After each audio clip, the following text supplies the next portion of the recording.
아멘. 할렐루야. 이른 새벽 주님의 말씀을 사모하며 새벽 기도의 자리에 참여하신 모든 분들과 또 영상으로 함께 예배하는 모든 분들에게 날마다 우리의 영원한 소망이 되시는 하나님의 평강이 함께 하시기를 주님의 이름으로 축원합니다.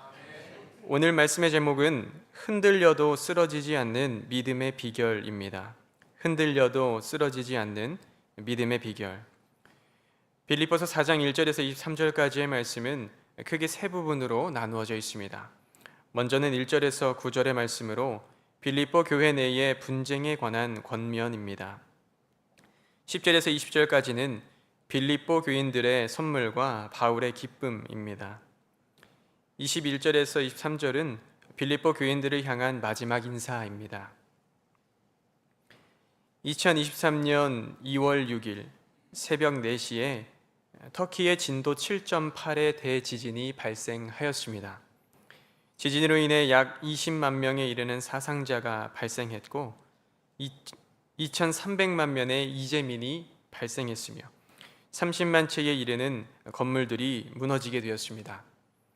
기독교인이 처음 그리스도인이라 불린 안디옥에 1900년 만에 우리 광림교회에서 재건한 터키 안디옥 개신교회도 지진으로 인해서 그 건물이 완전히 무너져 버렸습니다.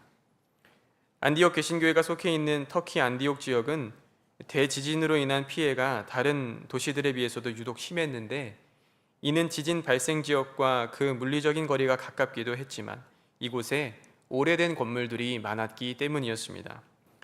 대도시에 있는 건물들은 내진 설계가 된 곳이 많았는데 안디옥 지역은 우리나라의 경주나 전주와 같이 오래된 전통을 가지고 있는 도시여서 많은 건물들이 내진 설계가 되어 있지 않았고 그로 인해서 이번 대지진으로 인해 많은 건물들이 붕괴되었던 것입니다. 지난달부터 재건 공사를 시작한 안디옥 개신교회는 교회의 건물이 문화재였기 때문에 그 건물의 외형은 그대로 복원하지만 큰 지진에도 무너지지 않는 성전을 짓기 위해서 내진 설계를 포함한 새로운 성전을 짓고 있습니다.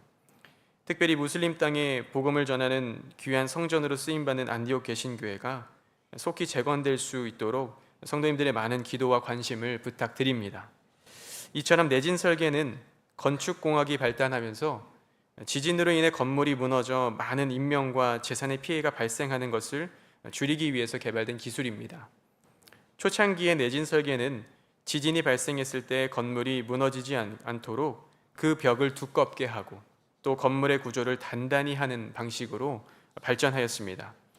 그런데 지진이 발생하면 집안 자체가 흔들리기 때문에 건물을 아무리 단단하게 만들어도 큰 지진에는 오히려 쉽게 붕괴하는 일들이 생겨나게 되었습니다. 그래서 건축공학자들은 지진에 흔들리지 않도록 건물을 더 단단하게 만드는 방식이 아니라 흔들려도 무너지지 않는 방식으로 내진 설계 기술을 발전시키게 되었습니다. 그런데 우리의 인생에도 우리의 신앙에도 이런 지진과 같은 흔들림이 찾아옵니다. 때로는 마음을 무겁게 하고 불편하게 하는 정도의 흔들림이 오기도 하지만 어떤 때는 당장 내가 무엇을 해야 할지, 내일은 어떻게 해야 할지 한치 앞도 보이지 않는 그 막막함과 불안감이 우리의 삶에 찾아오기도 합니다. 우리는 삶의 고난 앞에 흔들리지 않기 위해 여러 가지 준비와 대비를 하지만 큰 고난이 찾아왔을 때는 여지없이 무너져버리는 고통과 아픔을 겪기도 합니다. 1000번을 흔들려야 어른이 된다라고 하는 책의 제목과 같이 우리 삶에는 끊임없는 흔들림이 찾아옵니다. 그러기에 우리는 고난에도 흔들리지 않는 삶을 살아가는 것도 중요하지만 흔들려도 쓰러지지 않는 믿음의 비결을 갖추어야 합니다. 흔들려도 쓰러지지 않는 믿음의 비결은 무엇일까요? 본문의 말씀을 함께 살펴보며 흔들려도 쓰러지지 않는 믿음의 비결을 발견하고 기도의 제목을 삼고자 합니다. 첫째로는 날마다 기뻐해야 합니다. 날마다 기뻐해야 합니다. 오늘 본문에서도 삶의 흔들림을 겪는 두 사람이 등장하고 있습니다. 바로 유오디아와 순두개입니다. 유오디아와 순두개는 빌립보 교회의 성도들로 오늘 본문에서 사도 바울은 이례적으로 빌립보 교회를 향한 이 편지에서 두 사람의 이름을 직접 언급하며 겉면의 메시지를 전하고 있습니다. 성경의 말씀에는 두 사람 사이에 어떤 문제가 있었는지 자세히 기록하고 있지는 않지만 사도 바울이 두 사람에게 구체적인 권면의 메시지를 전하는 것으로 볼 때 서로 간에 갈등이 있었던 것으로 보입니다. 사도 바울은 갈등으로 인해 흔들리는 두 사람을 향하여 다음과 같은 권면의 메시지를 전합니다. 오늘 본문 빌립보서 4장 2절 말씀에 내가 유오디아를 권하고 순두개를 권하노니 주 안에서 같은 마음을 품으라. 사도 바울이 말하는 같은 마음이 무엇일까요? 오늘 본문 빌립보서 4장 1절의 말씀을 살펴보면 사도 바울은 나의 사랑하고 사모하는 형제들, 나의 기쁨이요 면류관인 사랑하는 자들아 라고 말씀합니다. 사도 바울은 빌립보 교회의 성도들을 나의 기쁨이라고 말하였습니다. 그런데 빌립보 교회의 성도들이 정말 모든 면에서 사도 바울의 기쁨이 되었을까요? 그렇지는 않았을 것입니다. 그러나 사도 바울은 빌립보 교회의 성도들을 자신의 기쁨으로 여겼기에 그들과 하나 될 수 있었습니다. 그러기에 사도 바울은 유오디아와 순두개 역시 기뻐하는 마음을 통해서 하나 되기를 권면하고 있습니다. 오늘 본문 빌립보서 4장 4절 말씀에 주 안에서 항상 기뻐하라 내가 다시 말하노니 기뻐하라 라고 기록되어 있습니다. 사도 바울은 그리스도인은 주 안에서 서로 하나 되어야 하는데 다름이 아니라 기뻐하는 마음으로 하나 되어야 한다고 말씀하고 있습니다. 사도 바울은 빌립보 교회의 성도들에게 여러 가지 권면의 말씀과 격려를 보내왔지만 특별히 사도 바울이 빌립보서를 통해서 지속적으로 보내던 메시지는 바로 기뻐하라라고 하는 것이었습니다. 그래서 성경학자들은 이 빌립보서를 가리켜서 기쁨의 편지라고 말하기도 합니다.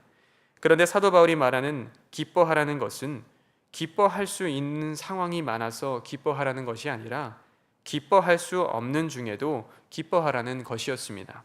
사랑하는 성도 여러분, 오늘을 살아가는 우리 역시 유오디아와 순두개처럼 크고 작은 갈등을 겪으며 살아갑니다. 가정에서, 직장에서, 또 여러 삶의 환경에서 우리는 서로 다른 사람들과 갈등을 겪으며 살아갑니다. 갈등은 우리의 마음을 불편하게 만들고 불안하게 만듭니다. 갈등으로 인해 우리의 삶이 흔들릴 때도 있습니다.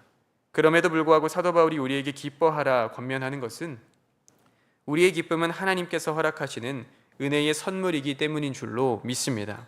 오늘 보면 빌립보서 4장 6절에서 7절 말씀에 아무것도 염려하지 말고 다만 모든 일에 기도와 간구로 너희 구할 것을 감사함으로 하나님께 아뢰라. 그리하면 모든 지각이 뛰어난 하나님의 평강이 그리스도 예수 안에서 너희 마음과 생각을 지키시리라. 기뻐할 수 없는 중에도 기뻐한다는 것, 사실 너무나 역설적이고 어려운 일입니다. 우리 삶에는 기뻐할 수 없는 일들이 많이 발생하기 때문입니다. 그럼에도 불구하고 흔들리는 우리의 삶 속에서 기뻐하는 마음을 가지게 될 때에 우리는 쓰러지지 아니하고 새로운 삶의 걸음을 걸어갈 힘과 용기를 얻게 되는 줄로 믿습니다.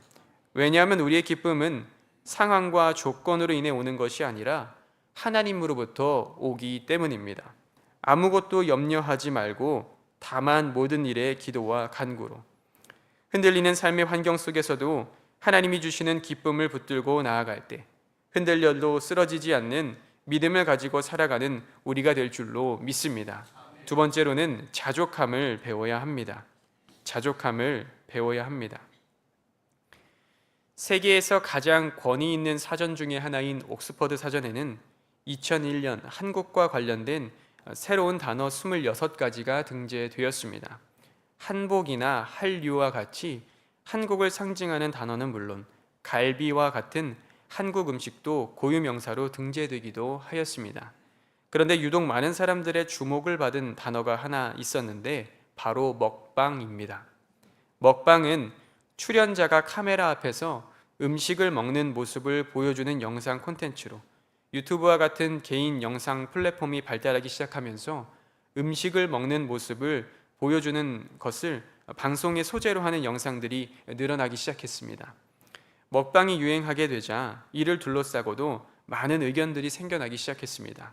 어떤 사람들은 이 먹방이 폭식과 과식을 유도하며 청소년들에게는 비만이나 섭식장애 등의 잘못된 영향을 끼칠 수 있다는 이유로 이를 규제해야 한다라고 이야기하기도 하고, 어떤 사람들은 항암 치료나 다양한 건강상의 이유로 오랫동안 금식을 해야 하는 환자들에게 심리적인 위로를 준다고 말하며 이를 규제해서는 안 된다라고 이야기하였습니다.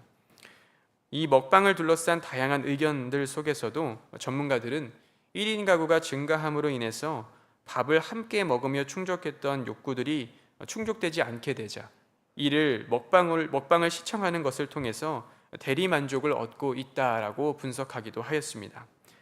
이처럼 먹방으로 대표되는 현대 사회의 특징은 많은 사람들이 만족하지 못하며 살아간다라고 하는 것입니다. 주위를 둘러보면 수많은 광고들은 비교를 통해서 지금에 만족하지 않고 무언가를 구입해야 한다거나 지금의 상태를 넘어서서 더 많은 것을 얻어야 하는 것처럼 이야기하며 우리의 불안감을 조장하고 우리의 삶을 흔들리게 만듭니다. 그러나 사도 바울은 오늘 본문 빌립보서 4장 11절에서 12절 말씀에 내가 궁핍함으로 말하는 것이 아니니라 어떠한 형편에든지 나는 자족하기를 배웠노니 나는 비천에 처할 줄도 알고 풍부에 처할 줄도 알아 모든 일 곧 배부름과 배고픔과 풍부와 궁핍에도 처할 줄 아는 일체의 비결을 배웠노라 라고 말씀하고 있습니다. 사도 바울이 빌립보서를 감옥에서 썼던 것을 생각해 본다면 빌립보 교회의 성도들에게 계속해서 기뻐하라는 이야기를 전했던 사도 바울은 진정으로 자족함을 배운 사람이었습니다. 사도 바울은 매를 맞거나 굶주리는 상황에서도 불평하지 않았고 좋은 신분과 능력을 가지고 있었음에도 교만하지 않았으며 겸손한 태도를 유지하고 있었음을 보게 됩니다. 누구보다 흔들리는 삶을 살았던 사도 바울. 그러나 그가 이런 상황 중에서도 자족할 수 있었던 것은 단순히 자신의 부족함을 견뎠기 때문만은 아니었습니다. 왜냐하면 사도 바울은 자신의 어떤 상황에 따라 만족한 것이 아니라 오직 예수 그리스도로 만족했기 때문입니다. 그러기에 사도 바울은 빌립보서 4장 13절에서 내게 능력 주시는 자 안에서 내가 모든 것을 할 수 있느니라 라고 말씀하고 있습니다. 사랑하는 성도 여러분, 우리는 세상을 살아가면서 매일 크고 작은 부족을 느끼며 살아갑니다. 세상은 계속해서 우리를 만족하지 못하게 만듭니다. 다양한 광고를 통해서 유튜브와 쇼폼을 통해서 매일 우리에게 무엇인가를 더 가져야 한다고 자극하며 우리의 마음을 흔들리게 만듭니다. 그러나 사도 바울과 같이 우리는 많이 가졌다고 교만하지 아니하고 갖지 못했다고 비굴하지 않는 자족함을 가져야 할 줄로 믿습니다. 무엇인가를 가짐으로 만족하는 것은 바닷물을 마시는 것과 같아서 가지면 가질수록 더 많은 것을 가지고 싶고 더 좋은 것을 가지고 싶어집니다. 그러나 우리가 이런 것으로 만족을 구하지 않고 환경과 상관없이 만족할 수 있는 것은 우리의 만족이 세상에 있는 것이 아니라 바로 예수 그리스도께 있기 때문인 줄로 믿습니다. 그러기에 우리는 흔들리는 삶 속에서 예수 그리스도를 의지함으로 자족함을 가지고 나아가게 될 때에 흔들리는 중에도 쓰러지지 않는 믿음으로 살아가게 될 줄로 믿습니다. 끝으로 나누며 살아가야 합니다. 나누며 살아가야 합니다. 감옥에 갇힌 사도 바울은 에바브로디도를 통해서 영치금을 전달한 빌립보 교회, 사도 바울은 이들의 모습을 보고 크게 기뻐하였습니다. 왜냐하면 그들이 고난을 함께하는 믿음을 가졌음을 확인하는 기회가 되었기 때문이었습니다. 빌립보 교회의 성도들은 이전에도 바울에게 선교비를 지원하였던 적이 있었습니다.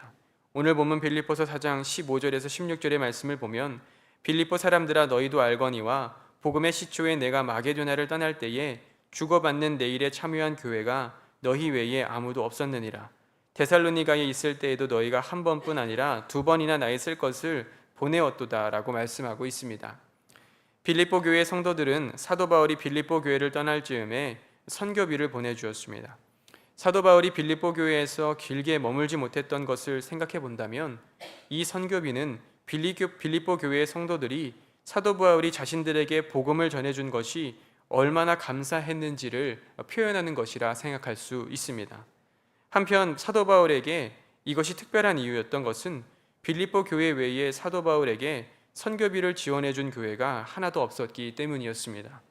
뿐만 아니라 빌립보 교회 성도들은 사도 바울이 데살로니가에 있을 때에도 선교비를 2번이나 보내주었습니다. 빌립보 교회 성도들은 사도 바울이 복음을 전해준 것에만 고마워한 것이 아니라 그가 지속적인 선교를 할 수 있도록 자신들의 것을 나누며 바울의 선교를 도와주었던 것이었습니다. 그런데 사도 바울이 감옥에 갇힐 때까지 대략 10여 년의 시간 동안 사도 바울과 빌립보 교회의 성도들의 교류가 끊어지게 되었습니다. 그래서 빌립보 교회의 성도들이 에바브로디도를 통해서 영치금을 보내왔을 때 사도 바울의 기쁨은 이루 말할 수가 없었던 것이었습니다. 왜냐하면 빌립보 교회의 성도들이 돈을 보내왔기 때문이 아니라 바울의 선교에 동참하고자 하는 그 뜨거운 사랑의 마음이 다시 느껴지게 되었기 때문이었습니다. 지난 주일 안디옥 개신교회 성도님 4분이 우리 광림교회에 방문하여 3부 예배를 함께 드리셨습니다.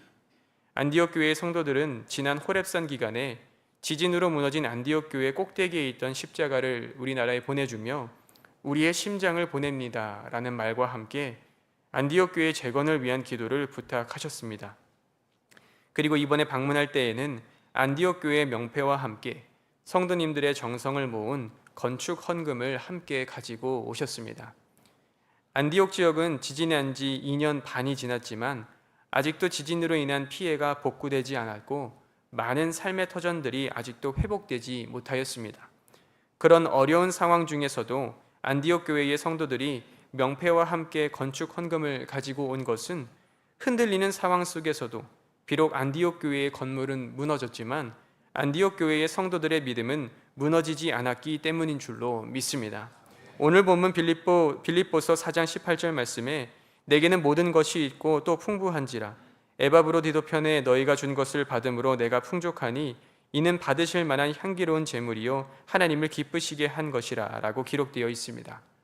사도 바울은 흔들리는 삶의 환경에서도 선교비를 보내온 빌립보 교회의 성도들의 나눔이 하나님을 기쁘시게 한 것이라 말하였습니다.